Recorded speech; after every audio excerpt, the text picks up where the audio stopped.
Buenas tardes, good evening, welcome everybody to the Instituto Cervantes. My name is Victor Ugarte, I'm the director here in London.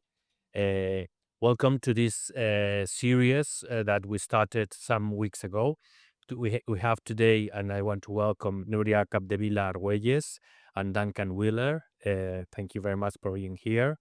And our chair, Sara Wright, Hispanist professor and president of the Association of Hispanists of Great Britain and Ireland, one of the partners of the series called Spain 50 years from Dictatorship to Democracy, together with CERU SRUK, Society of Spanish Researchers, Roman Zero Books, the Garden Cinema, and the British Spanish Society.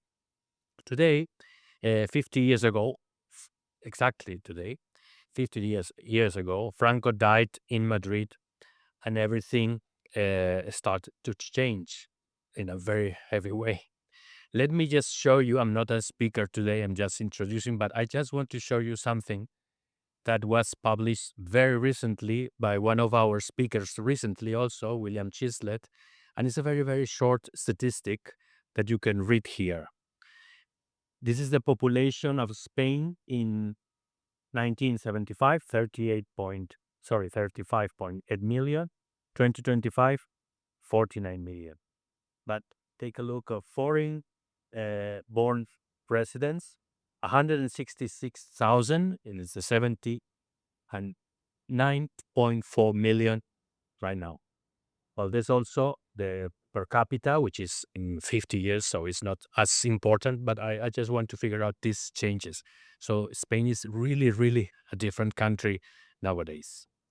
So just before giving the floor to our chair today, just remember we have some other events in this series of the 50 years from dictatorship to democracy. The next one is the 25th of November, which is Queer Legacies of Francoism. And the 9th of December, we have Madrid, 63 years on, with the Reuters correspondent, Jules Stewart. Besides, we have the 2nd of December, a very something we want to recommend is the Christmas concert here, very close to in the Church of the Danes here in St. Clements. I really recommend you, in collaboration with the Embassy of Spain and the Iberian and Latin American Music Society. This Christmas concert of classical music is entitled Navitas. The concert features a program that intertwines original arrangements of music from the Mediterranean and the New World. So really recommend you that. And the 4th of November, we have the famous author, the Spanish author Marta Sanz, that she will be introducing his translation into English of the book Clavicle and Other Massive Malassignments, with Miranda France, a cultural journalist from the TLS newspaper. So that's it, and thank you very much, and I give the floor to Sara for having the introductions. Gracias. Thank you, Victor. And I'm delighted to be here today. It's such an important event, and I'm so grateful that you've organized this cycle in collaboration with us. So thank you so much for that. And also to Jorge Garriz, who can't be here today, but he's done so much of the organization of this. So thank you. I'm going to introduce both speakers, first of all, and then we're going to hear, first of all, from Nuria and then from Duncan. Nuria Capdevila-Argüelles is Professor of Hispanic Studies and Gender Studies at the University of Exeter, where she's been since 2005, after being a lecturer at the University of Lancaster. I can hear a bit of an echo, is it all right? Okay. And research fellow at Oxford University. She completed her PhD at the University of Edinburgh. Her teaching and research work has focused mainly on gender perspectives, autobiographical writing, and the history of feminist thought and culture. She's published books and articles on both sides of the Atlantic. Her most important publications include the volumes Autoras Inciertas, Artistas y Precursoras, El Regreso de las Modernas, the anthology El Camino es Nuestro, the collection of letters de corazón y alma, adapted for the theatre on several occasions, and the translation He de tener libertad, the memoirs of Isabel Oyarzábal Smith. She currently directs the audiovisual project Cartas Vivas and the book series Biblioteca Elena Fortun. She's also the author of several critical editions of this author's works, including, most importantly, her unpublished pieces, her letters, as well as the now famous autobiography, Oculto Sendero, chosen as one of the books of the year in 2017, and now translated into English, and the volume El Pensionado de Santa Casilda. Nuria has prepared critical anthologies Icía Sánchez Saonin and Nuria Pares. She's also edited Cartas a mí misma by Carmen Castellote, the last surviving poet of the Republican exile, and the memoirs and poetry of Aurora Correa and Tere Medina. The recovery of testimonies and poetry written by female poets from the Mexican exilio menor, authors who left Spain during the Civil War while still little girls or teenagers, is the line of this research project.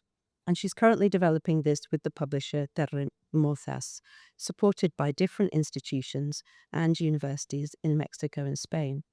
And she's going to talk to us today about Spanish women, Spanish feminism in transition. Duncan Wheeler completed his undergraduate, master's, and PhD at the University of Oxford and is currently Professor and Chair of Spanish Studies at the University of Leeds. As the General Editor of the Modern Language Review, he also serves as a trustee of the Modern Humanities Research Association. His research interests include the interrelationship between cultural institutions, art, politics, and memory in contemporary and early modern Spain. Got very eclectic interests, Duncan. His research and teaching of theatre led him to be inducted into the Spanish Academy of Stage Arts, and he was the recipient of the 2023 Tegmerin Medal for Services to Spanish Cinema, awarded by the Carlos III University in Madrid. His publications include Following Franco, Spanish Culture and Politics in Transition from 2020, Dramatizing Seville in the Age of Velázquez, also from 2020, La puesta en escena del teatro áureo ayer, hoy y mañana, and Golden Age Drama in Contemporary Spain, The Comedia on Page, Stage and Screen, 2012, as well as 2 special issues and dual language critical editions on Corín Tellado's Thursdays with Leila and José Luis Alonso de Santos' play Bajarse al Moro, which I used to use in my teaching. And, well, it's another story. And a very long list of articles and chapters on subjects relating to his research interests, which stretch from the aforementioned expertise in Golden Age drama in Spain to the portrayal of domestic violence in Spanish film and songs by Rafael, amongst many other topics. His book on Spanish songs of the transition is forthcoming with Liverpool University Press, and I think there's some work coming out on Black Sabbath as well. Sounds very interesting. His paper today is entitled Following Franco, Spanish Culture and Politics in Transition. I'm now going to pass to Nuria. Thank you for your patience. I've just got it's great because I have my slides and then Duncan, so thank you so much, Victor, for organizing this. I'm hoping this is working and you can hear me very well. And thanks to Jorge that cannot be here. Oh, thank you. It's fantastic. If someone had told me that I would be sitting at the Cervantes 50 years after Franco died, I was 3 years old.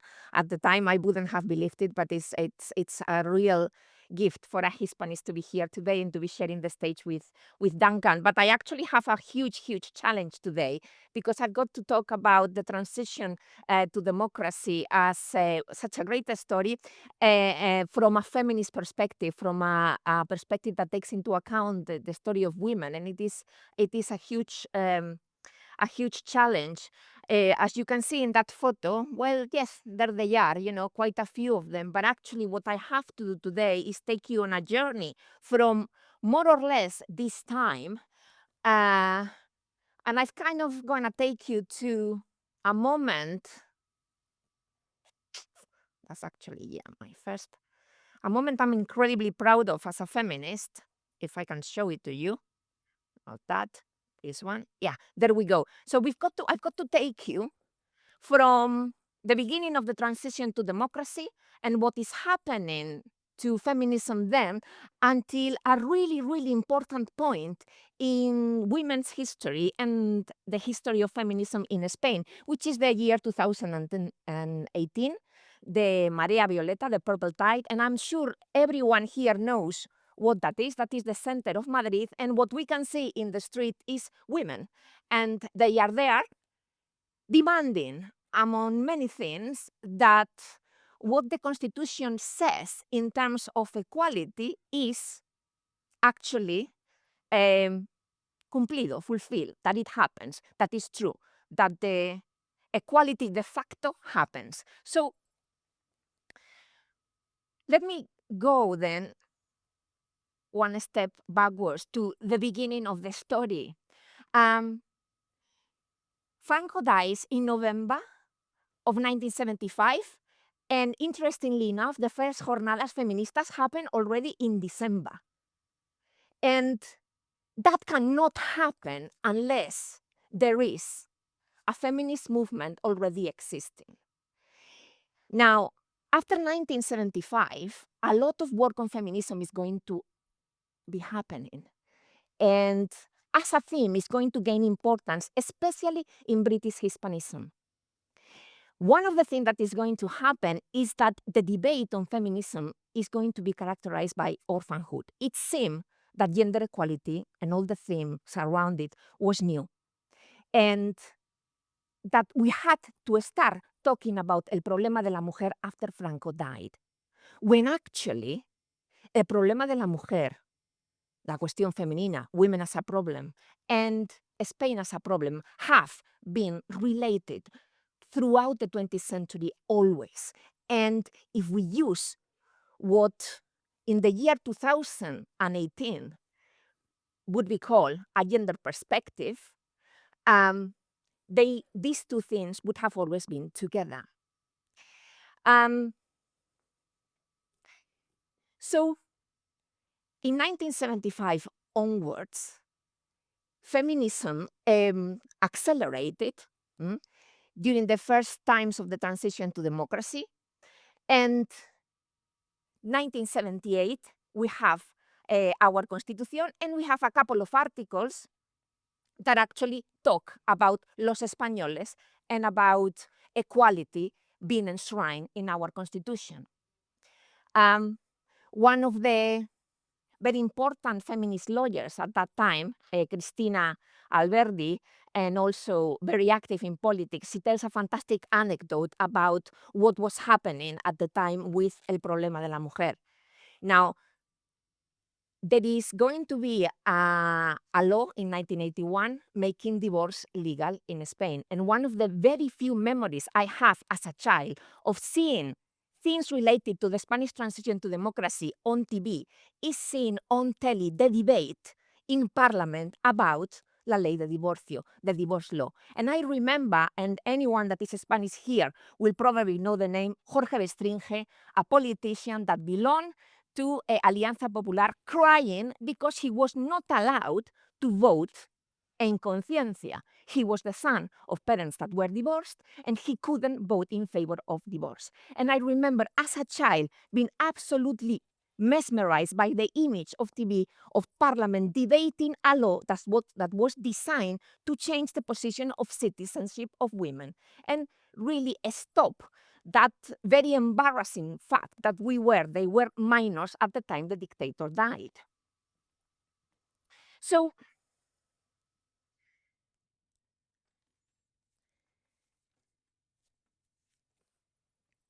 when this happens in 2018, Spain has a really rich feminist movement and a fantastic activism.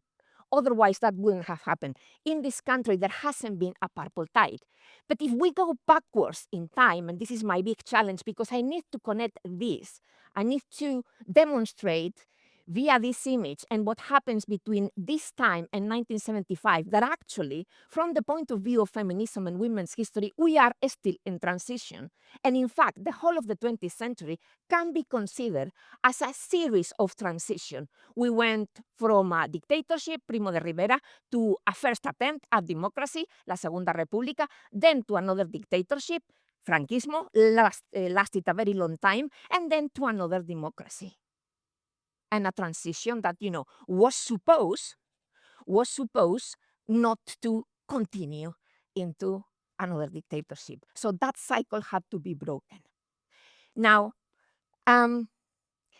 this Spain that we see here is a Spain in which we have an exemplary legislation on gender equality, exemplary, unique in Europe, and also a really interesting legislation on memoria histórica, on historical memory. These two pieces of legislation happened more or less at the same time, in the year 2007. There were other laws, but really so I'm already going a few years backwards. Ley de Igualdad and Ley de Memoria Histórica. They happen when Prime Minister Rodrigo Zapatero goes into power. If we follow what happens in the press then, I remember very clearly, which I followed as a researcher, how Zapatero was attacked as a traitor of the Spanish essence for breaking something that was crucial in the development and of the transition to democracy, oblivion. And before I said that orphanhood characterized the feminist debate of the transition to democracy, gender equality and women's rights seem new. The legacy of Spanish feminists had disappeared. There was a really important generation of feminists that worked with the awareness of being a group in the decade of 1920s, 1930s. They had gone to exile. Many of them had been in exile, had gone, in a sort of inner exile. And when the transition to democracy starts, gender equality and rights seem new, and orphanhood characterized, as I said, that debate. But those pieces of legislation of 2007, historical memory and equality, one of the things that they were supposed to impact was education. And something that happened, and that is crucial, between 2007 and this year is the return to education and to cultural life of the feminist legacy of our country. So, in a sense, most of my own research as a feminist scholar belongs to that time. So the feminist movement that we see there is demanding not only the real implementation of the principles of equality enshrined in the legislation, but it is also a feminist movement and a female population that is now reading avidly the works of Margarita Nelken, reprinted, or they are discovering Luisa Carnés. They are really interested now in the works of Elena Fortún. They follow the Librería de Mujeres in Madrid. And there is a growing awareness of a history of feminist thought and of a hidden contribution to the creation of the Spain we know now. So that is, I think, what lies behind that image that we see there. I've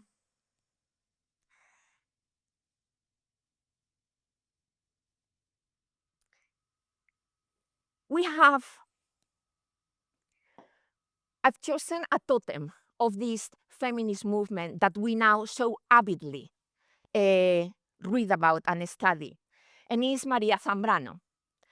And there is something that she wrote in 1961, La Carta del Exiliado, and I've taken a little excerpt from there. When we think about the 1960s, we think about social movement, student protests. And the truth is that that didn't happen only in France. it also happened in Spain. And in a sense, from a feminist perspective, the transition had already started and was happening during that decade.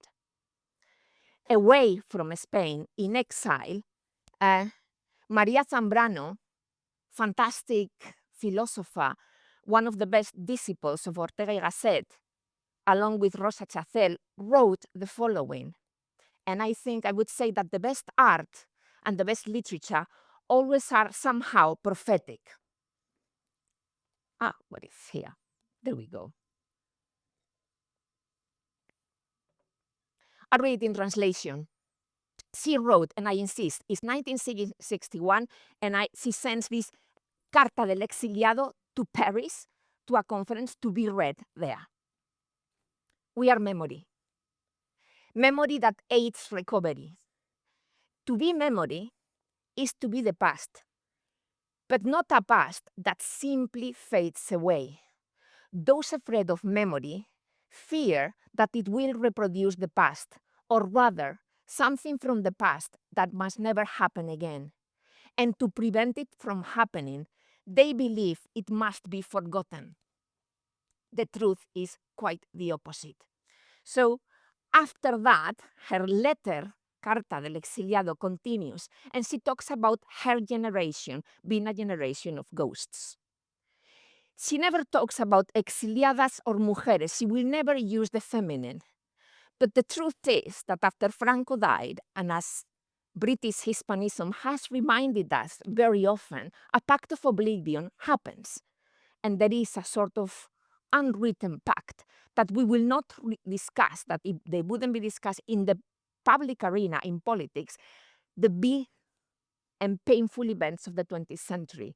So in Parliament, we wouldn't talk about the Civil War, we wouldn't talk about the second democracy, the first attempt at democracy, and there wouldn't be a discussion of the dictatorship either.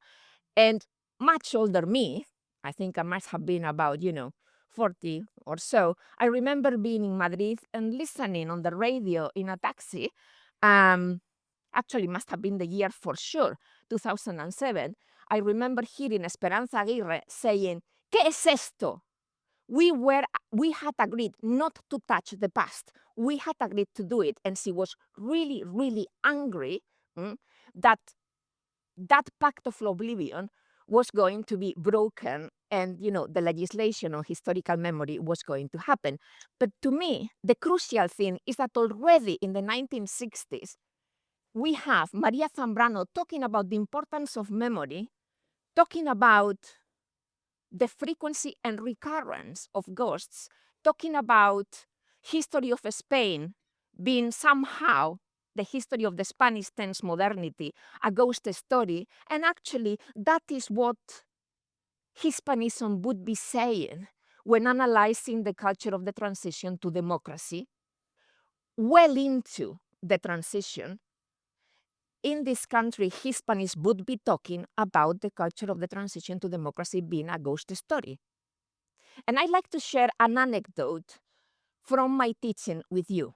Before Brexit, way before Brexit, when I would have a classroom full of British students, but also Erasmus students from different countries in Europe, I would ask, what is the Pact of Oblivion? Do you know what that is? The students that had done their A-levels or their IB in this country, they always knew what it was. The students that came from France as well. The students that came from Italy as well.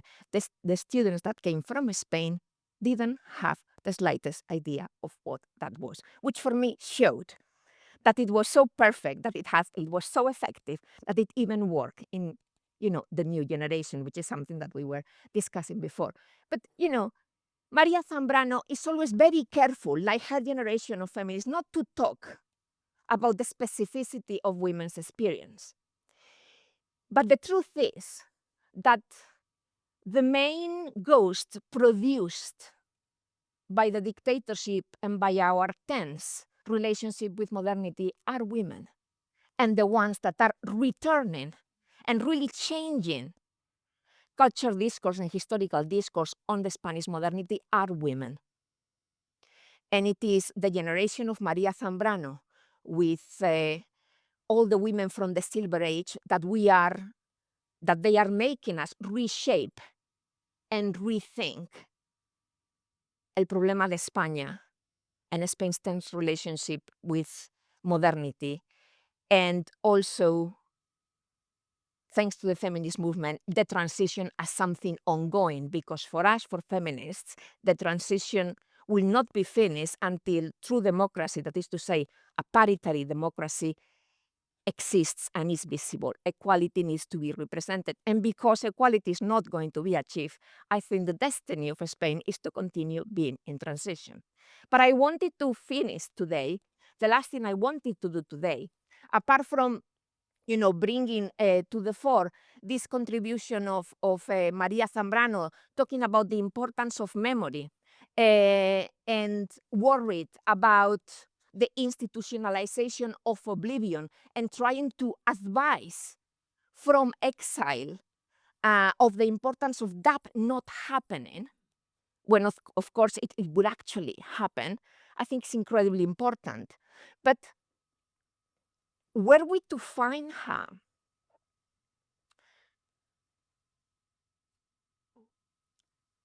with time, Maria Zambrano would return and would be considered the canonical writer she is for us now, incredibly studied, and her contribution to the study of Spain and the Spanish modernity, definitely important for us now. But I wanted to choose an offer function that would illustrate the importance of seeing the 20th century as a century in which the woman question is always in transition. So I've chosen a collage because Carmen Martín Gaite, another incredibly feminist, important feminist figure, talks about the importance of representing female authorship and women's history through collage and through the idea of mapping, of mapeo. But here we have a figure which I have explored in my project Cartas Vivas, which is María Campo Alange, María Lafitte, Condesa de Campo Alange, who, as you can see, is a daughter of the 20th century. 1902, she was born, and 1986. And let me actually show you here, you can see the most modern edition of her book, La secreta guerra de los sexos. That edition happened in the year 2009. I remember preparing the dossier with the women at the Librería de Mujeres in Madrid, so that this book that was published a year before Le Deuxième Sexe by Simone de Beauvoir, originally in the 1940s, was published again as part of the efforts to recover our feminist legacies that has happened in these millenniums and that have made us reinterpret not only the story of the Spanish transition, but the whole of the history of the 20th century. So we see the last edition of La secreta guerra de los sexos, which happens around the time of that Marea Violeta that you saw before. The first edition, we see it here. And let me tell you the story of this book. This woman that we see here, and you see she's presented in court. She was aristocratic, incredibly important. And she decided very early that she would study a war, and she uses that. It's very important that in the 1940s, when she writes La secreta guerra de los sexos, she uses that word war in the title. Una España belicista is still a Spain in which there are lots of echoes of the Spanish civil wars, and she realizes then that there is a secret war being waged against women, and she realizes that that war is happening in all areas of society. She wants to write a book exploring it. She wants to write a book that explores el problema de la mujer, la cuestión femenina, women's problem, and the problem of Spain. And Eugenio Dors tells her not to do it. The very important art critic and thinker, Eugenio Dors, says, don't do it, Maria. It's not important at all. And bear with me, these are the 1930s. The problem of women in Spain was already sorted out with the Civil War. We don't need to talk about it anymore. Don't write about it. Her answer to him is, silencio, I'll be quiet and I'll keep going. And it was actually that fact of Eugenio Dors telling her not to write that made her write and continue writing. Always about the problem of women, always about feminism and the problem of women's emancipation. And she's going to continue with more books, La Flecha y la Esponja, The Altamira Hollywood, which is an art book with a female perspective. But we have there La Mujer como mito y como ser humano, another of her essays. Her memoirs, Mi niñez y su mundo. But then, in the 1960s, when she senses that a transition is starting to happen, she founds a seminar, the Seminario de Estudios Sociológicos de la Mujer, crucial. And she does that at a time in which it is illegal, but she knows that Franco is not going to live forever and that something will have to change.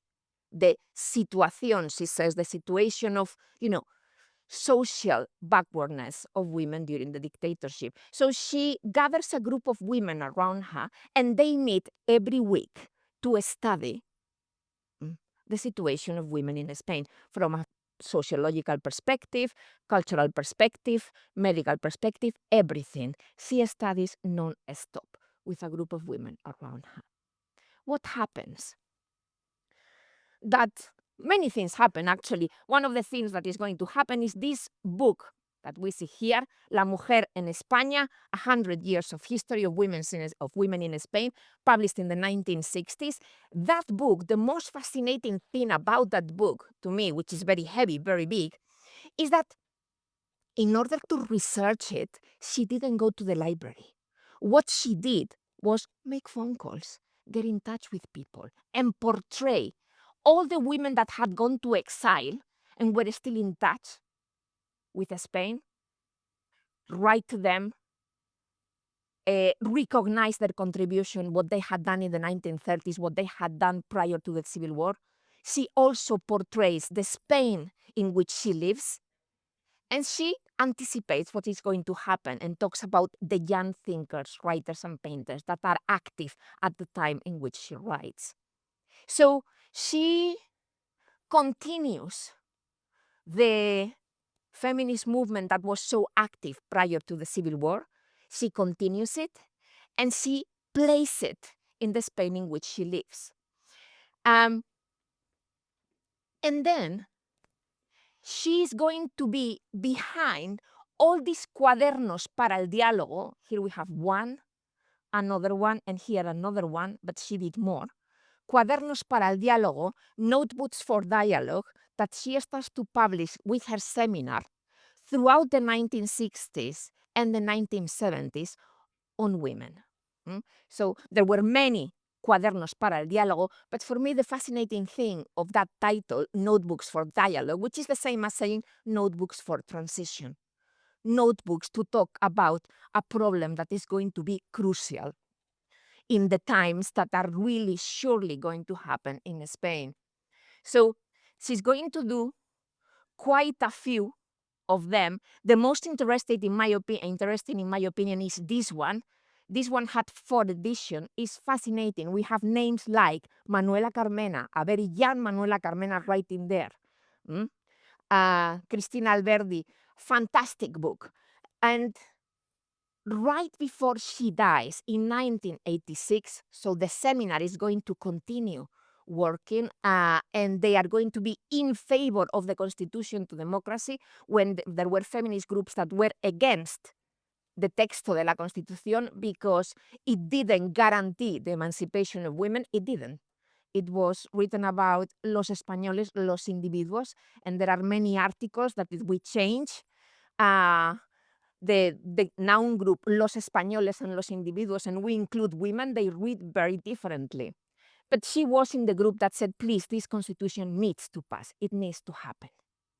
In 1986, she's going to publish this book, Mi atardecer entre dos mundos, her memoirs, which would be fantastic if we got it edited again. And there she's going to confess the degree of ignorance she had as a woman when she started to write, and how important it had been for her to continue studying the woman question during the dictatorship she doesn't use the word, but I would say in a very closeted way, accepting, sadly, that she had to pay lip service to the regime, but always, always, always studying so that the feminist movement would be actually much richer than it was thought when the transition to democracy actually happened.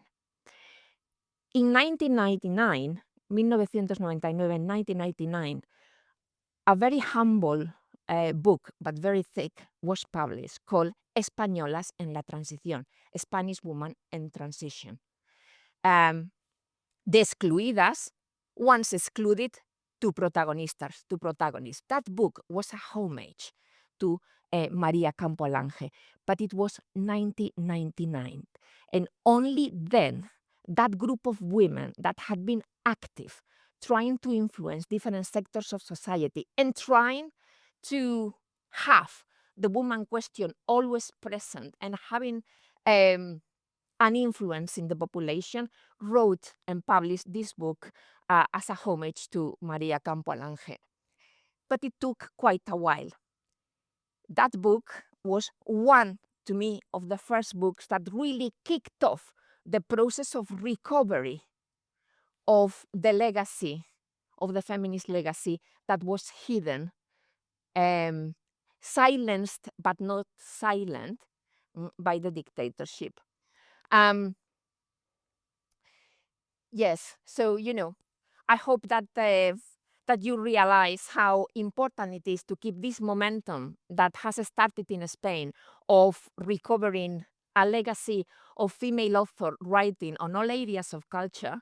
And really, very often we forget that it is true that, yes, our transition, the culture might be a ghost story, but ghosts always come back to haunt us. And I hope you allow women like her to haunt you, and that you feel the temptation to get to know her and her group better. Thank you. Thank you. Hello, everybody here. Thank you for coming, and also thank you to everybody who I believe is listening to the live streaming, and anyone who may stumble upon this, who knows when in the future, because I believe it will be posted on the Instituto Cervantes YouTube channel at some point. First of all, I'd like to add, in relation to the organization of this talk, obviously I'm very grateful to Victor and to Jorge for thinking about me and for putting all of this together, and to Sarah, from the president of the Association of Hispanists of Great Britain and Ireland, for thinking of me. And it's a pleasure to share the stage with Nuria and Sarah today. We've known each other for many years, but I think this is actually the first time we've ever shared I'm not sure if sharing the platform is the right phrase, but kind of done a collaboration in this kind of form. When I came to thinking about what I was going to talk about today, I thought, because especially aware that there's been a whole series of people speaking, I thought about what I wanted to do was to kind of sum up some of the things that I've learned through the process of thinking about and writing about the transition.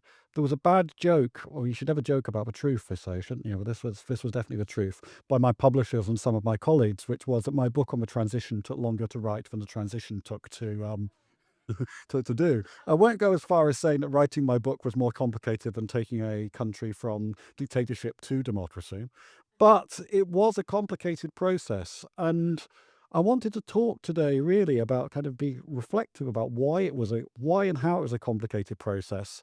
Not because I'm a narcissist or my book is particularly interesting, but because I think thinking about why it became more complicated reveals how people both in Spain, here, all around the world, how they're thinking about what happened with Franco's death and in the immediate aftermath has changed. And also, I think thinking, I was almost tempted to, but I have to say I chickened out of doing it at the last minute, of calling this talk an anti-scientific approach to the transition.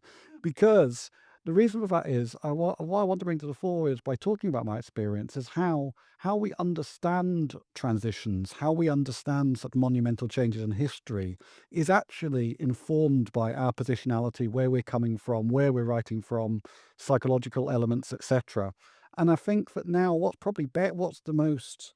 the great thing about moments or events like this and moments like this is it causes us to reflect and think about how we construct narratives and which narratives are working, why they're working, and sometimes perhaps why they're not working. And one thing I think, we hadn't actually planned this in advance, but one thing I think this will chime very well with what Nuria was saying, is this idea that we think about the death of Franco as a moment, but actually I think it leads us to reflect upon actually the transition and different transitions of processes, that some of which have been completed, some of which have been left, some of which have been left in the past and need to be resuscitated, those ghosts, and some of which are ongoing. So after that preamble, I'm going to tell you a little bit about my journey towards writing about and thinking about the transition. As Sarah said in her introduction, I mean, my PhD, which then became my first book, was actually on the 17th century, early modern Spanish drama, how it was performed in contemporary Spain.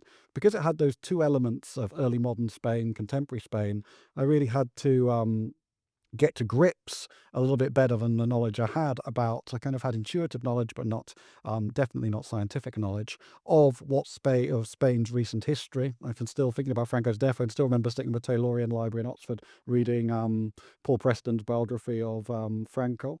And what that book did was it actually left me with an awful, I mean, obviously this wasn't my focus, but it left me with an awful lot of questions for myself more than anything, which was questions such as, everybody said that the creation of it was in 1986, so just as Spain joins the European Economic Community. The creation of the Compañía Nacional de Teatro Clásico, the National Classical Theatre Company, dedicated to staging the works of Lope de Vega, Calderón de la Barca, Tirso de Molina. And everybody kind of said this was Spain belatedly having its own Royal Shakespeare Company. And I was kind of thinking, but actually there's quite a lot in the past, was quite a lot of modern day, the 20th century performance, which had just been forgotten about, just been shunted away. And we kind of think about, this Pacto del Olvido in grand political terms, but I was kind of thinking, why is this? Why are certain traditions being truncated, etc.? So questions like that made me want to think more and understand more about the transition. And also, to be honest with you, I didn't always find the answers to what I was looking for in the existing bibliography. So I've got many faults as an academic, I've got many faults as a thinker, but one merit I do have is curiosity. So to try and settle some of these unanswered questions, I set about the idea of writing a book on the transition. And the key kind of selling point to myself was to answer these unanswered questions. A unique selling point I managed to convince the Leverhulme Trust to fund it and to get it under contract with a publisher was for me saying, this is a book where many of the key protagonists of the transition are getting older. I'd like to speak to them whilst they're still here. And I very much did think about it at the time it came under contract of being a book about the past. It's a commonplace to say when we talk about the past, we're always talking about the present. But actually, this really came to the fore in the process of writing this book. And also, I think it made me realize it's a book about a transition, but also a book about myself. So that's why I'm going to give you some key dates so you can understand. And I apologize if some of these are completely obvious to certain people. I've now just realized I would have failed if I was going to do one of these pedagogy courses they go on when you go to university, because I put this in such useless font that no one's going to be able to read it, including possibly me on the screen. But I will will read it. I will read them out from here. So 1975 we have as the. It does mean I don't have to read off. No, I don't have to read a script by having it like this. 1975, the death of Franco. 1978, the Spanish Constitution. 1981, a failed coup attempt, which meant it in Spain. And as I say, I apologise if this is really obvious, people, but I always prefer to be obvious than lose people. I always say that the failed coup attempt is more important in understanding Spain's tradition, arguably, than Franco's death. I wonder whether I say that because I was also born in 1981. 1983, Felipe González, 1982, Felipe González wins a landslide victory in the elections. So Spain has a socialist government, first left-leaning government since before the Civil War. 1986, Spain joins the European Union. 1996, I go to Madrid for the first time.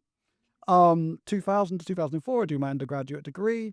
And in 2009, I moved to the University of Leeds. And in 2011, I start writing the book on the transition and secure a permanent. I'm given a permanent. Have a permanent post at the University of Leeds. Just as the 15M movement begins to, in Spain, question the transition, which had always been seen as this kind of triumph of recent Spanish history, was put into question by kind of new readings, new interpretations of the of that period in the late 70s, and I would argue also the 80s. Now, as I say, I first went to Spain in the I first went to Spain on my own in the mid 90s. And that at that stage was very much a canonical history of what had happened with the, or an accepted vision, a consensus about what had happened during the transition. And this was reflected in books like, which was also a documentary by the journalist Victoria Prego, Así se hizo la transición. This was how the transition was done. I have to say, when I went to Spain in the mid 1990s, in many senses, I was very impressed by what I saw. I mean, we did an exchange from Birmingham to Madrid, and I have to say, I think, without wanting to be, we've got lots of good things in my city. That's why I'm doing a companion to Black Sabbath. But I have to say, I think we got the slightly better deal going to Madrid than the people coming the other way. But one thing that did surprise me was, I have to say, I did have this nagging question, and that people kept on telling me how awful Franco was and how dreadful, how, nobody liked him and things. And I did have that question then of kind of, well, he did die in his bed. What happened there? How did he? Was it repression? Was it solely repression? Was it repression and something else? Those sort of questions were already there, as I say, that curiosity in the mid 90s. But also, it was a kind of narrative in which, and this was still there, I think, when I was studying at university, the kind of idea of the great men and some women, but generally the women were presented as footnotes, who had guided Spain from dictatorship to democracy. I wasn't entirely satisfied with that, but equally, I found as I started writing the book, and I think it's the people involved in the 15M were also often a similar age to me, but I had to begin to. I wasn't so convinced about their kind of complete rejection of a transition sometimes, and I sensed there was something psychological going on in this rejection of a transition. But I remember there was a kind of sense of betrayal that I thought they'd been brought up in the school system where the transition had been kind of fetishized, mythologized as this perfect success story. And what I realized was one of the questions I kept on being asked as I was doing this book was, are you in favor, or do you think the transition was a good thing or a bad thing? I mean, sorry, it's a very boring answer. I thought it was neither. I think it's neither a paradise. It was neither perfect paradise, nor was it the nightmare it could have been. And I think what I would say is I'm in favor of a transition. I'm in favor generally of a transition, or broadly sympathetic to it. But what I'm against is this kind of non-questioning and mythologization of it, which was something I do think happened throughout the 1980s and the 1990s. I don't think it happened between 75 and 81. I think it happened actually post the arrival of Felipe González's government to power. As I say, and the key things I wanted to do in my book, methodologically, I guess, was I wanted to do as many interviews as I could do with some of the great men and women, but also everyday Spaniards. And I also wanted to combine the study of grand political narratives with how people had lived, everyday people's experiences. Because one thing that's very clear is everyday people don't necessarily spend their time just thinking about politics. And actually, one of the big fears that people had huge fears in 1975 about what was going to happen post-Franco. Politically, would there be a return to violence? But also, there was a rising standards of living in the 60s, meant people were fearful of losing the stability, the kind of, the consumer relative comfort that much of us, not all, but much of society lived with. And I'm going to just talk a little bit about the process of doing interviews. And I've put two very different pictures on two very different people, two very different pictures for the next slide that I did for the interviews. One is on the one on your left is with Felipe González, who was the president of Spain from 1982 to 1996. And the one on the right is with El Zorro, who was the bullfighter who's now got one, who lost his knee, who took part in what's often known as the tragic bullfight of 1984, in which Paquiri, a bullfighter, was gored, killed, lethally killed. So you can't be non-lethally killed, can you? Was killed by the bull. And that became a kind of national event, national mourning event. His wife, Isabel Pantoja, still famous in Spain to the present day. And one of the other bullfighters involved in the event also died. So the sole survivor was El Zorro, who later lost his leg. So I went to visit him. He cancelled the interview originally because he was having more surgery, but then said, I'm bored in the hospital, so come and see me. So I did. And what did I learn from these interviews? Well, one of the things, in one sense, when you interview the great men of the transition, they often tell you a story which you already know, or because you've seen them, they've done multiple interviews and things. I did get some good quotes out of Felipe González. I remember saying to him, asking him about why he didn't use his absolute majority in the 1980s to challenge this kind of pact of oblivion. Between 1975 and 1981, Spain was in a tightrope. You can understand why he didn't want to kind of revisit these wounds of the past. But perhaps it could have been done in the 1980s. And when I asked him that, he said, his answer was, he said he'd listened to the army officer, another great man of the transition, Gutiérrez Mayal, who had stood up to the coup attempt to go out to the insurgents. And he said to him, please don't, well, according to Felipe González, he'd said to him, please don't do it while the survivors of the Civil War are still alive. There's still fire under the ashes.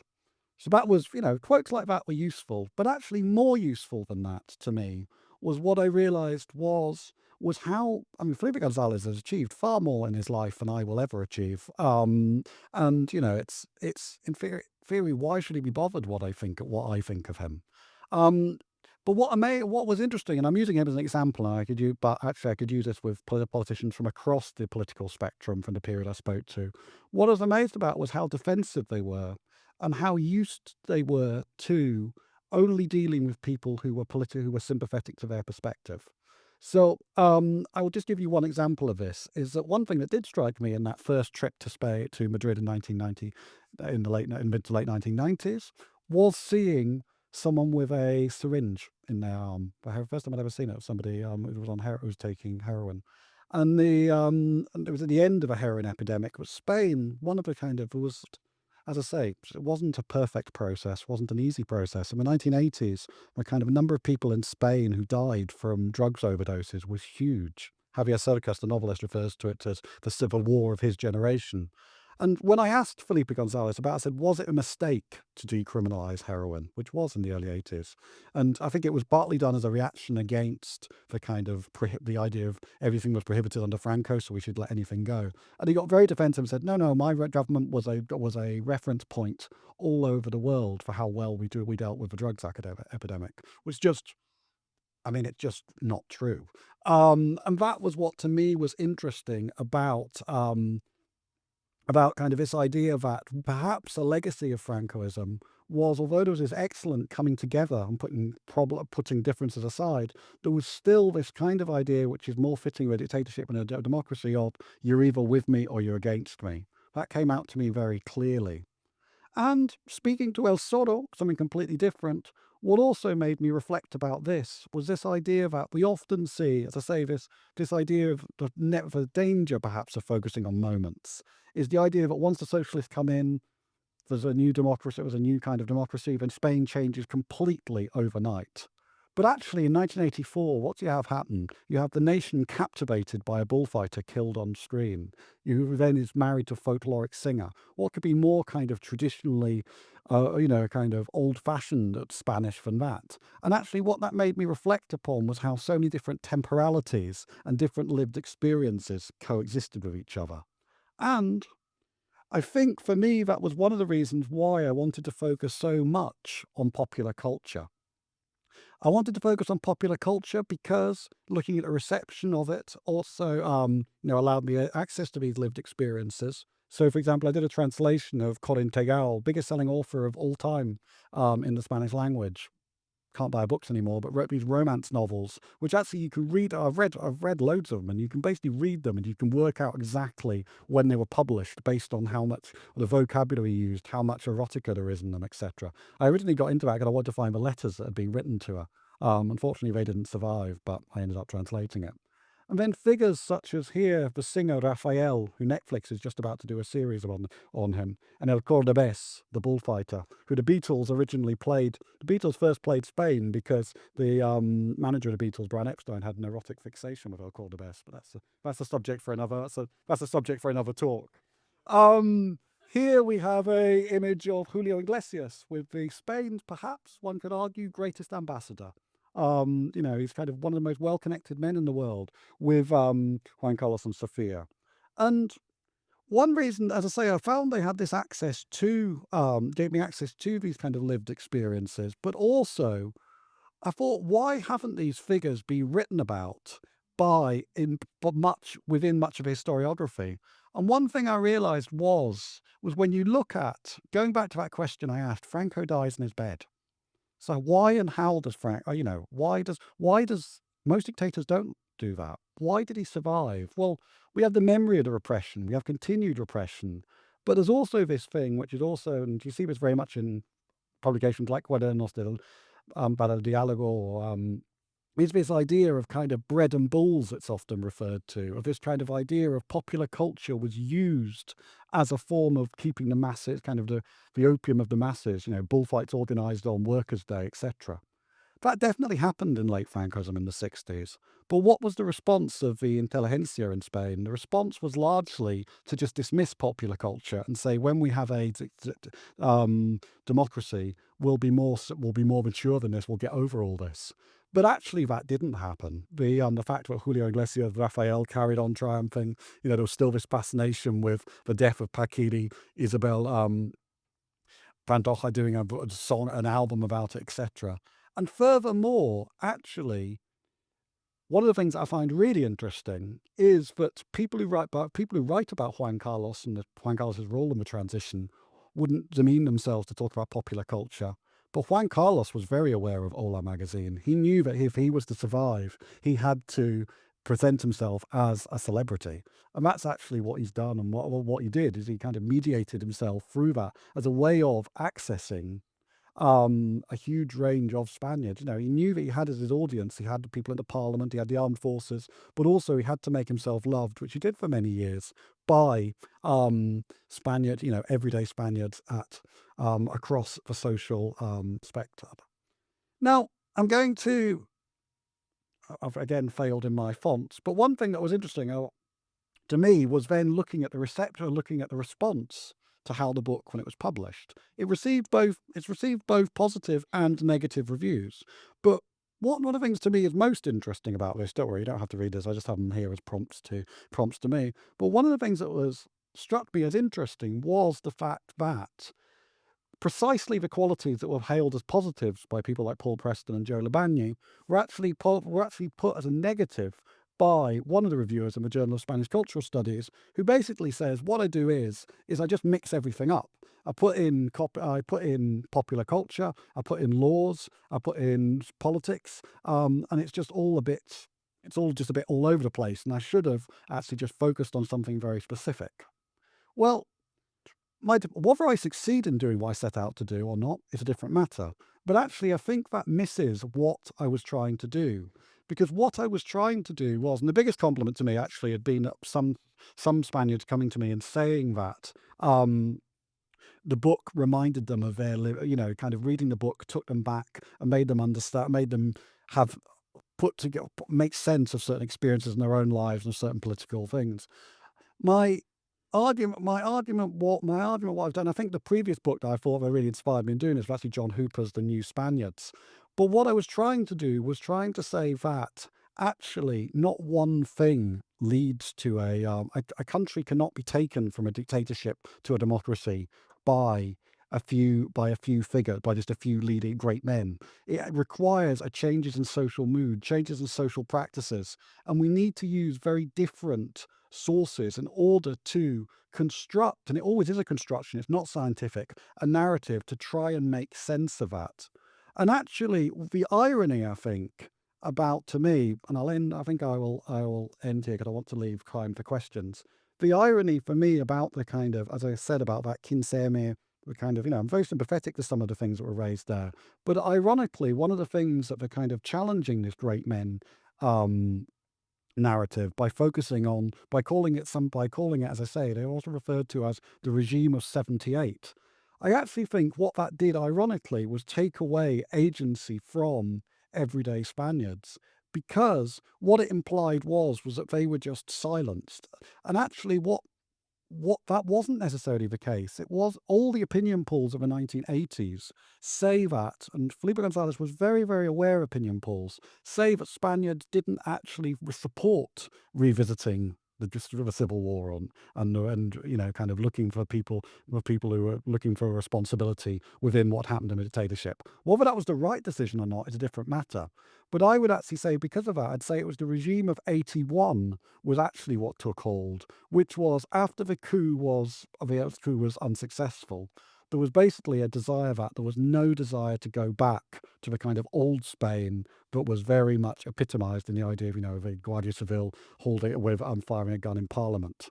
And as I say, I think what the Spain we have today is very much for better or worse. And I think I'd like to say, the better in most senses is a result of what happened, the kind of the collective will on the part of Spaniards post 1981 to live together in a democratic fashion. But democracy is never an end point. It's something that has to be worked at collectively.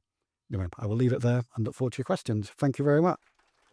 Yeah, well, thank you both, Duncan and Nuria, for fantastic, thought-provoking talks today. And so you were both talking about lost histories, and I found that really fascinating.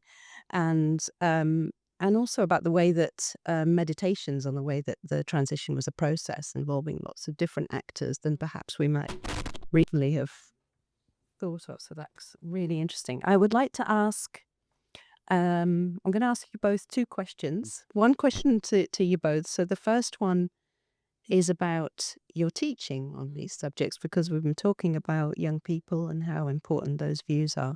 So for Nuria, how has your teaching on feminism changed over time? And for Duncan, how has your teaching on the transition changed over time?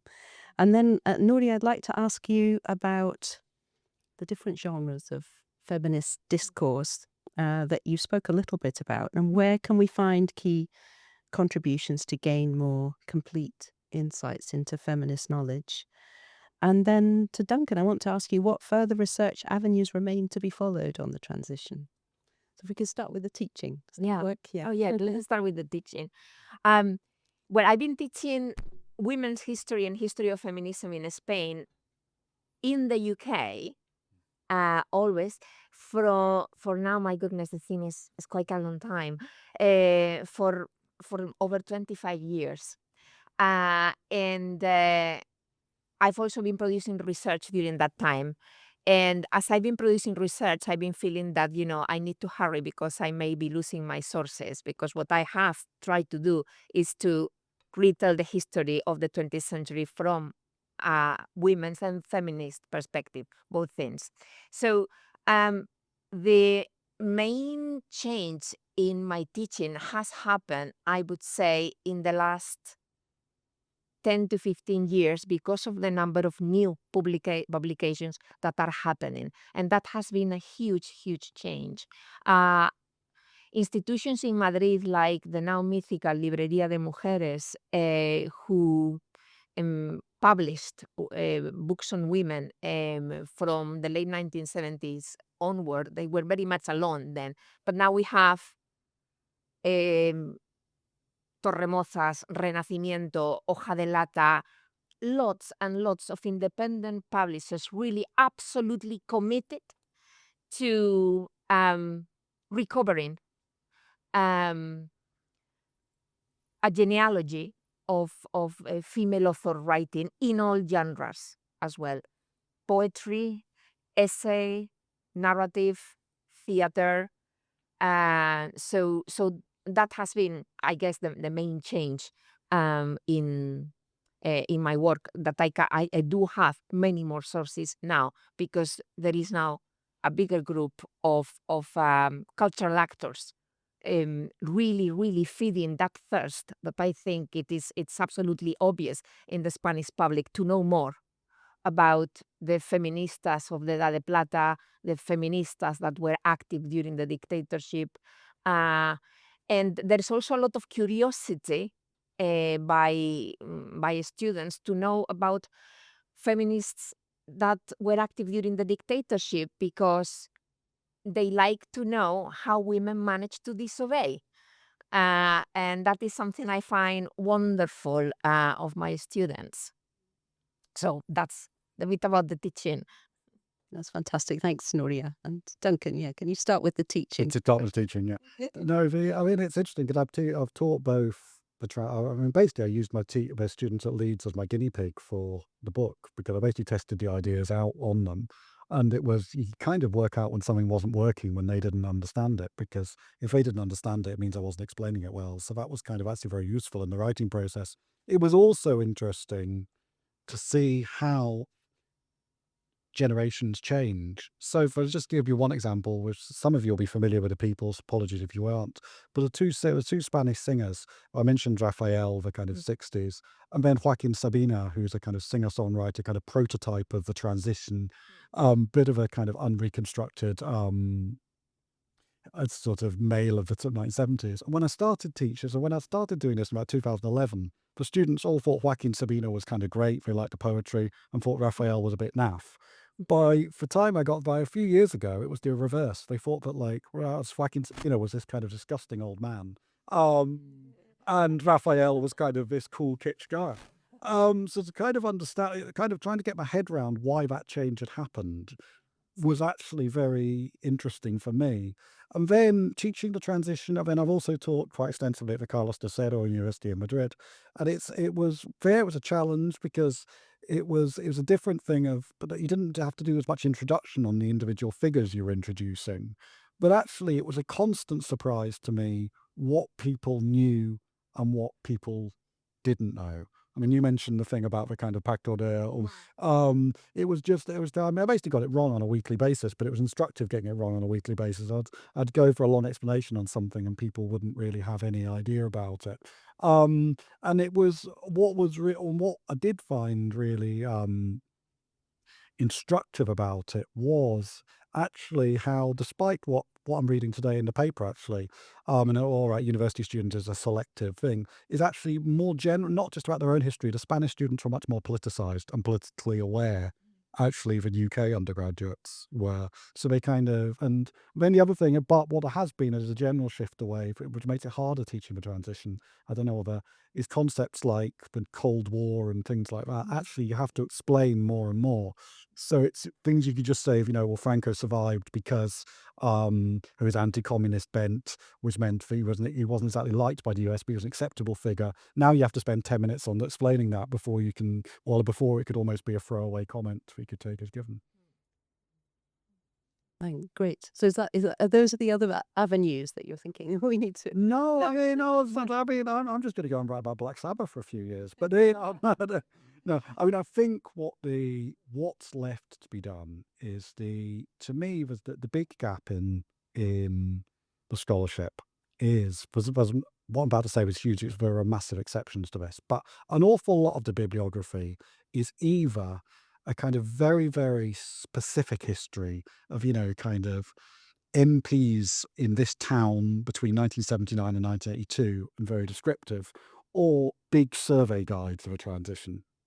And I think to me, what we need more of is a kind of look. There's still not a book on. I mean, I alluded to this, but to me, and I do mention it in the book, the things like, to me, the heroin epidemic in Spain in the 80s, which is a very complex process, but it's instrumental. I mean, it's the reason that Barcelona gets the 1992 Olympic Games. Well, the reason that the town council decides to go for it is they basically lost control of the city centre because it's been run by the Ramblers, people are familiar with, been taken over by drug dealers and junkies. The reason that so many bands play, you look on a lot of punk bands of the 1980s and you'll see they play 40 dates in Spain and 4 in the rest of Europe.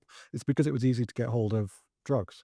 And to me, there's still not a kind of, there's a bit of stuff written on that, but there's still not a comprehensive history of drug use and consumption in Spain and how that links into, say, the AIDS crisis. So, I mean, I've just picked out one example off the book, but I think there's lots of these kind of hidden histories which people like me kind of mention but then flee over. A figure like Enrique Sarasola, who's the reason that Pablo Escobar is there at the 1982 when the Pessoa win. Pablo Escobar is at the 1982 Socialist Victory Party. He's kind of always there murky in the background. He's not even got a Wikipedia entry. So there's kind of all these little narratives. Maybe I'll maybe if I do them, I can sell the stories to Netflix and make some money off it. Who knows? But I think it is just fascinating. Okay, thank you to both of you. I'd like to open up to the floor now. Does anybody have any questions? I think we have a microphone, don't we? Yeah, we do. Yeah. Let's go here. Yeah. So can you hear Yeah. people hear me? Is it on? Nuria, my question I'd like to direct to you. Fascinating what you're saying about the history of feminist thought and discourse. I read, I think it was probably in Giles Trend's book about Spain, that post-transition, Spain went from pre-feminism to post-feminism, with missing out the feminist bit in between. And I think the implication that he was trying to draw from that is there still is a lot of machismo in Spanish society because there hadn't been this educative process, if you like, following the transition. Yeah. And something that's very noticeable for people like myself, I'm British, looking at Spanish news, is there's always a focus on violencia de género, which you do not see on British TV. And I wondered if you could comment on that. I can, Yeah. and I'm so glad that is such a great question. First of all, Giles Tremlett, you mentioned that he's got a very important book, Ghosts of Spain, and of course, as a Hispanist that is also Spanish, I'm really grateful to British Hispanism for talking about the Spanish ghosts, and I'm not surprised at the negative review that you got from a Spanish critic because Spaniards won't like that thing. But to me, the most important ghosts produced by Spanish history are women. And that's the one thing that British Hispanists writing about ghosts haven't said. Not to the other thing of the violencia de género. And this is something that I keep on thinking about a lot because we have, and I recommend to everyone that you go to the BOE and you read the Exposición de Motivos of La Ley de Violencia de Género and La Ley de Igualdad. They make for a fascinating read, the Exposición de Motivos. And they put woman at the center and women's history and, the specific violence that, that women are subjected to because of a historical discrimination. In the UK, you have a UK Equality Act that has been fantastic and is more or less coincides with time with our Ley de Violencia de Género. But your Equality Act, that is built around a series of protected characteristics, omits one word. Can I ask you, do you think which word doesn't feature in the UK Equality Act? Exactly. It doesn't feature, whereas our legislation is built around the specific historical discrimination of women. And part of what the law, Violencia de Género, Ley de Eliminación de Violencia de Género, and I have it in my notes, the specific name of the law, and I don't remember perfectly well now, but it does say that statistics must be produced. So, and I always tell this to my students, that always separate any data between men and women. So by law, there has been, we have to separate the deaths that women suffer when they are killed by their husbands or partners. That by law is not to be counted as a murder. Whereas here in this country, the statistics that are produced on yes, violent deaths do not separate the victims of gender violence. That is, to me, crucial, because and here comes the problem. Because you will see a huge debate in Spain about la ley de violencia de género, and you will find conservative press saying that it is inconstitucional because todas las muertes son iguales, all deaths are equals, but they aren't. They aren't, because it is not the same. A woman that is killed by her husband, there is a history to that violence that we need to understand separately. So there is a lot of animosity surrounding that law, whereas there is no animosity in this country towards the Equality Act. So, yeah, sometimes I wonder what's best, because having always women been discussed as the sex that needs legal protection also works against us. But I hope you see the comparison between these two countries. So there is an awareness of violence that is specific to us, but there is also a lot of names, very important names in the Spanish media, that criticize endlessly what I consider is an exemplary legislation. So could I just add something pretty Yes. quickly there? No, I was just going to say about what you were saying about it's always on the TV when you. I mean, I think there's something else going on there, which is which is always I'm amazed when I say to Spaniards. I mean, it's always how you look at the data is difficult, but actually, Spain isn't necessarily worse than the UK in terms. But exactly, no, that is it. Exactly, yes. But then there is an extra thing about I think there's two factors. One, I know is a factor, and there's one which is me guessing. One is the media rules on what you can show. So actually in the UK, it's quite controlled when if somebody's just been murdered or there's been an attempted murder, what you can show inside the flat, who you can interview with upset relatives. So it's actually quite difficult to build and engage. I mean, it sounds bad putting it like this, but and use as entertainment to a certain extent. It's quite difficult to build an engaging story around it.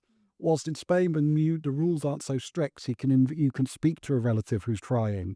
So actually, it becomes. Yeah, it's more about children, no? If I remember, no? Because Spanish, you open my profile, you are streaming, and I see the British TV, Spanish TV.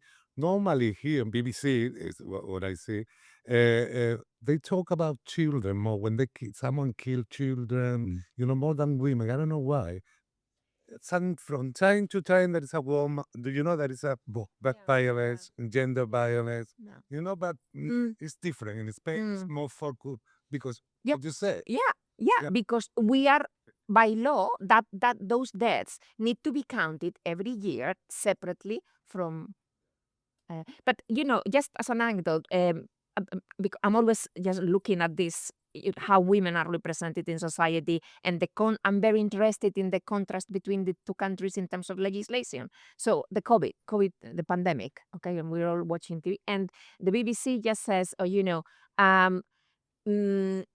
deaths of domestic violence have increased during the pandemic.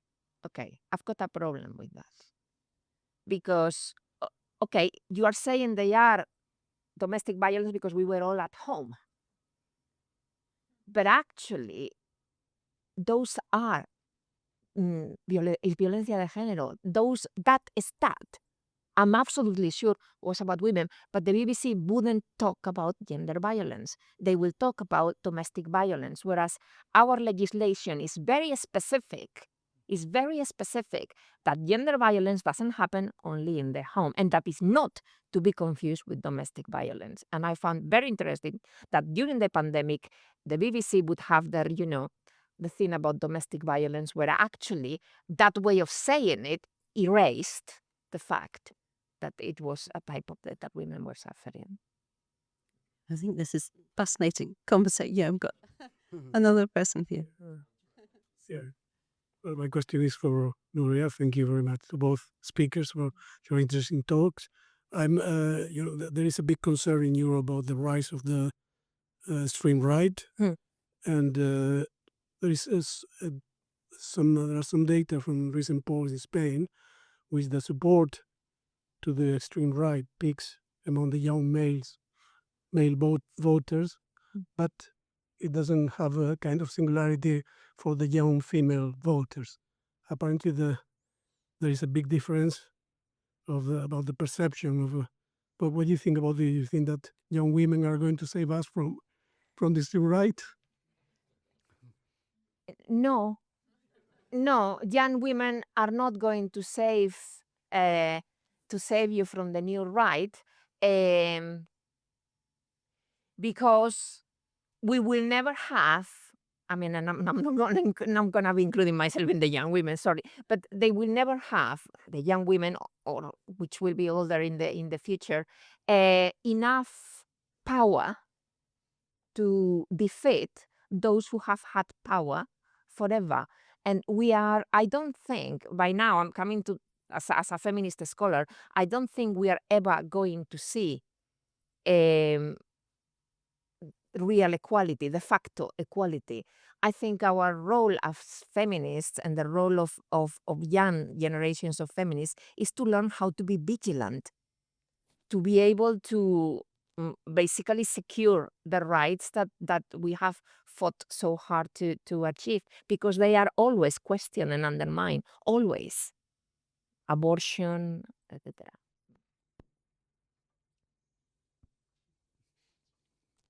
Thank you very much to both for your talks. My question's for Duncan. You mentioned about some of the negatives, perhaps, that are rarely mentioned in the mythology of the transition. Chiefly, you mentioned the drug problems that arose out of decriminalization.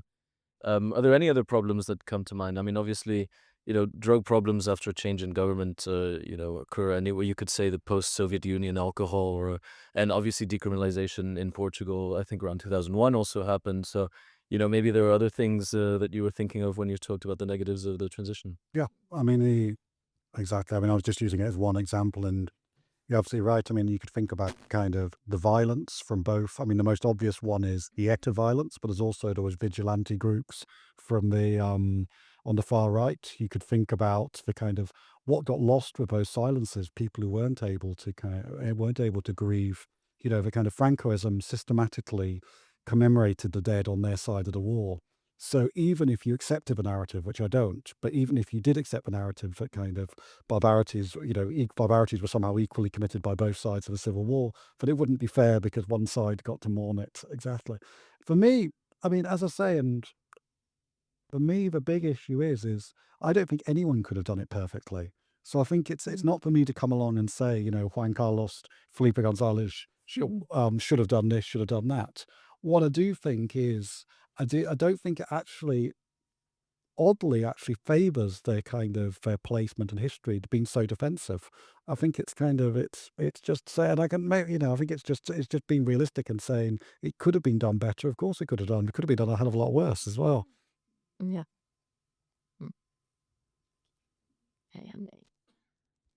Thank you. So, question for Duncan. Duncan, in your first slide, you talked about the number of people born in Spain currently was about 9 million out of a population of 49 million. Yeah, I think it was Victor's. That was Victor. Oh, so I do apologise. Yeah. But I'll ask a question to both of you. Perhaps, what's the impact of that change in that migration and the impact of those people in Spain on the issues of memory, really, and transition? So if we've got this massive influx of migrants, is transition even a thing for them? Is the memory something that's it's just something that old people in bars talk about? So I wondered if you had anything to say, both of you, on the impact of migration on modern Spanish society. I'm going to do a really bad thing, which is I'm going to answer a question which isn't your question, but it's to come back to your question, which is, I mean, I think the whole of Spanish, well, as I say, the whole of Spanish history, perhaps the whole of history, is there's certain questions which preoccupy sections of society and actually mean an awful lot to them, and they have a lot invested in, but don't necessarily mean a lot to across the board. I mean, I think that's one of the mistakes that was made actually by the oppositional left during Francoism. I think certain sections genuinely thought, but once Franco had gone, everybody would realise it was all a con and would kind of come round to their way of thinking. And actually, what they, as I said, I mean, I hinted this at the beginning, what they didn't realise or didn't want to realise is an awful lot of perhaps Franco's greatest political victory was the depoliticisation of the country. So it was kind of, a lot of people just wanted to get on with their lives. And that kind of relates to, I mean, I'm not an expert on migration and I wouldn't want to speak for migrants, but what I do think has happened is it's true that an awful lot of people, and perhaps migrants provide or do sometimes provide, particularly late example of this, are just, their priorities are very different to kind of these debates, which are central to what we as academics and historians think are central to, and sometimes as missing that is actually one of the reasons that we completely have flummoxed or miscalculate how, let's say, shift to the far right, or there's these dynamics which, while we're so obsessed with certain things, we miss bigger changes in society. So, as I say, I can't answer your question, but I think you're probably onto something. Yeah.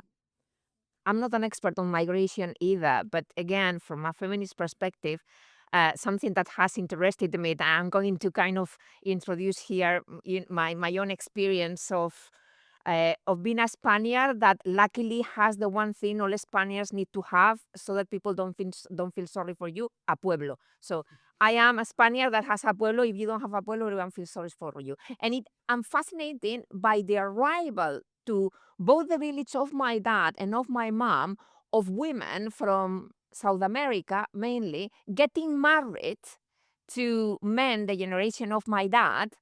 And I think they see in them, you know, a woman that will be what the Spanish women are not anymore. Will stay at home, and this is something that Iciar Boyain has reflected in her wonderful movie Flores de Otro Mundo. But that is something that has really shocked me because, I've seen men who are aware of the changes in women's citizenship, but actually, as a partner, they really prefer someone that has come from a less privileged background and will actually be more similar to their mothers. And that is something that, of migration worries me. I think, yeah, we're just coming out of time, but we do have another, yeah.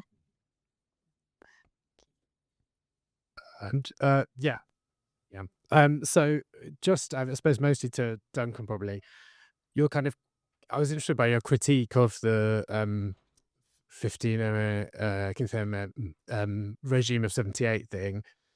My nan actually was a refugee from the Basque Country in 37 here. And just to say that the Basques were talking about the regime of 78 long before they were speaking about on Plazas Madrid. But,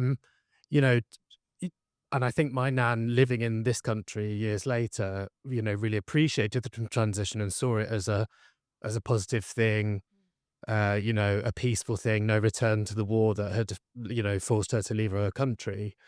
But just because she felt that doesn't mean that she was right. And the fundamental problem there is, the economic and political, the same people who ran the judiciary, who owned all of who enriched themselves under the dictatorship, etc., carried on.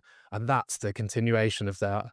That's the regime of 78. What it's really about is who holds the power in Spain. I actually, your question's spot on, and is actually your very politely veiled critique of what I said is actually because I didn't express myself well enough because I skipped because of the time.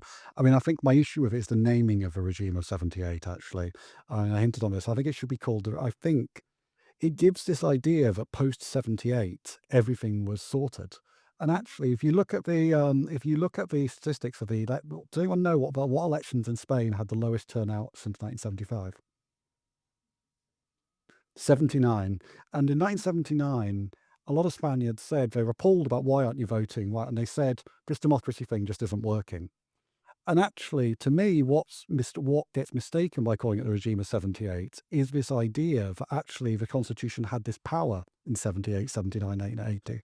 For me, the Constitution only really starts having this power post 81, because that's the point where there's no going back, when democracy is not in the dock anymore. And that's the point where actually someone could have come along and challenged and said exactly what you say about there should have been this redistribution of power and the judiciary and things. And there was a collective decision not to. And whether that was right or wrong, but I think that actually the regime of 78, the naming of it gives this idea, it actually gives this idea that it was these 6 men in a room, however many rooms, kind of divvying it all up, sorting out. And I think it was much more complex than that was. So I think my criticism is actually not of the, my criticism of it is I kind of actually think it reproduces the very dynamics it's trying to criticize in its naming, if that makes sense. You just got one more question then. Yes, hi. Thank you. This is a question for Nuria. I would like you to ask about Maria Campo Alange, the feminist, because of course she came from an aristocratic family who had to pay lip service to Franco, but for her to be a feminist at the time must have been very hard. Yeah. So I want you to please tell us how was her experience? Was it difficult, and did she have some problems with her family? Yeah. Because of course the family was a family against Franco or pro Franco. Did she have a husband? Yes, but when before I mentioned that a few years before she died, she decided, I use the word in English, to come out and write her memoirs, Mi atardecer entre dos mundos. And she's going to do something that I think is incredibly, incredibly important. She's going to confess the limits of her ignorance when she was very young and when she got married. And she's going to tell the anecdote of her arriving at her wedding night without knowing how a naked man with an erection looked like. And she's going to be incredibly honest and say, this is who I was during my youth when I got married, and how ignorant had I been. And it's very important because she realizes that the feminist movement in Spain is very different from the British one. The right to vote was central in this country, but in Spain, the right to have an education and to educate for equality is the thing that has made our feminist movement, I think, specific. And therefore, in her old age, she decides to say, this is how little I knew. And it was my ignorance that actually turned me into a feminist. And it was the trauma that I had when I got married, when I had a baby, that made me actually, yes, become a feminist and work on el problema de la mujer. And her husband supported her, luckily. But she got into trouble with the regime. And although, and she had a house in Calle Velázquez in Madrid, and that is where they all got together. And one of the things that fascinates me is that I'm working now with memoirs and diaries from other not important female artists, secondary. And, there is one in particular that she's very sad that she's not invited. But to her meetings, it was not only privileged women that went. So, for example, Consuelo Verges, the translator, was a very close friend of Campo Alange. So I think she used her privilege to actually keep a huge feminist network together. And she worked incansablemente. She worked so hard. But she was very happy to accept a secondary position as author. Okay, well, I would really like to thank both speakers and also the participants. It's been a very wide-ranging and fascinating talk. There's probably loads more we could talk about. Thank you very much to everybody. Thank you. Fun.